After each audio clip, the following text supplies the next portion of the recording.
Merci na bandeko ebele o ba komelinga ba bina ngai ke vidéo moko par jour eza moke. Ba sengi na ngai siko na sala 2 vidéos par jour. Donc ils nazo répondre na demande na bino fa na kata na mo suki mo moke pour échanger pe na vidéo ya mo liboso na banina par opesa monsieur X mbote. Monsieur X na lakio na pesi yo mbote. Mon monsieur X eza ngate. Eza yo pete mutozo landa ngai. Mais azotala ka sima Zakari na sima ya mukuna. Na omona mais na omona bien te, hein? Mais sima na bango mibale X mo wazawana, ya wana peska X a mbote. So to beta masolo siko ya CPI. Bande ko na ngai. Total ki vidéo na poto. Zakari alobi ke communauté internationale ezosenga président de la République, son Excellence Félix Antoine Tshisekedi Tshilombo, basengi na ye ndenge eza place wana a livré bango président Joseph Kabila. Et soki wana te tota boye grand prêtre Mukuna. Grand prêtre Mukuna ya lobi ke ye kutu aza déjà en contact na CPI, batindele 17 avocats. 17. Ah, bandeko na ngai Congolais bakomema biso boye ti wapi na masolo ezanga tina. Bandeko na ngai premièrement eloko oyo Zakari alobaki lokuta munene boyeba yango ke CPI esengaka président de la République moko te qui ont loupé la biso mututelle au pesa biso ye CPI et délivraka mandat et délivrer mandat d'arrêt, c'est-à-dire quoi bazana dossier au bazana ngo ba monique yo mututelle tel ezana ba fait na ba indice na biloko belé o ezo semblé kozala et loko moko bango ba ko se saisir na dossier wana soit ba convoquer yo soko keite basa elioni mandat mais ba bana ba ça ni ko convoquer yo convocation à président Kabila eza wapi mandat d'arrêt eza wapi pour ce pays esenga basa ni ba livrer mutu azo pesa argument wana aza juriste ya IPC pe na yoka ika comme avocat. Deuxième eloko CPI eza cour, eza cabinet d'avocat, grand prêtre Mukuna. CPI eza 17 avocats.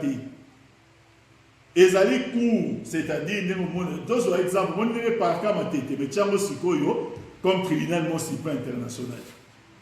C'est-à-dire que ceux qui basent la poste à mener enquête na bango, et vous allez mener en collaboration, parce qu'il faut pas côté dans le système judiciaire, il y a pays oyo.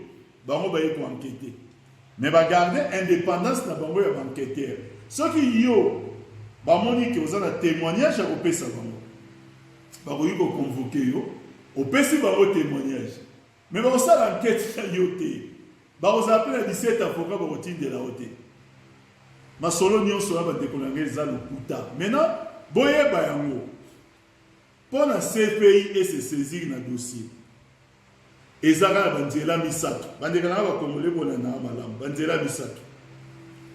Premièrement ba état membre ya CPI ba o ba signaki to ba souscrivaki o to benga traité à Rome o efondaki CPI ba état membre ba ko yiko funda ba ko funda nini ba fait oyo ba ba moni que ça crime contre l'humanité. Mais crime contre l'humanité, parce que dans le principe pour les droit, mon côté à juger 2 fois pour les mêmes faits. Deuxième manière, il a dit Conseil de sécurité des Nations Unies. Conseil de sécurité, il faut avoir résolution. La résolution, la bango anande bakoyiko estimer ou traduire mutu na CPI. CPI de bandi banquette na ngoti na suka nenge mambonge aussi. Troisième zela ezali bureau ya procureur. Bureau ya procureur nda azala ba enquêteur. Banquêteur mosala bango ezali nini? Soki dossier ezali par exemple na mboka songolo pakala. Batindi bango kuna. So batindi bango kuna. Babi ke mutu te il faut pas attendre un régime à garde à vue, na pese exemple. Ba otia garde à vue na pasteur na l'église ACK. Ba bolo mutu ko ba attendre na garde à vue, il faut pas ça la coopération judiciaire, coopération policière na nyonso na kati ya mboka place bakei. Des pays où on est besoin de monter, on a garde à vue, entendre si procès verbal. Donc il faut coopération. Les acteurs de l'église ACK. Donc les Congolais, na boyi na ngai, yelo ko nga papita bana lingi susute. Balokuta pour na ko komisa bato lokola ba. Na epese lo kwa banani. Sikoyo, to beta su maboko te na masolo eza na nzela te. Politique na répéta mo chaque fois. Ezape musala. Ce qui m'a évité, que nous voyons. Quand il y a un loba makamute, aussi quand on vit sur nos alliés, c'est quoi yo? To tumboli mutute, to fingi mutute. Mais to monike et comme les cas. C'est quoi parce que nous n'avons pas commis ça Congo le voilà batumo ko monika là, batu susu ba yoki kali kama ba betini maboko. Biso to yena so ko expliquer ne makambo ça et ça les maka. Ce qui na kosi, balobi na ngai ki na kosi, mais ba démontrer que na kosi.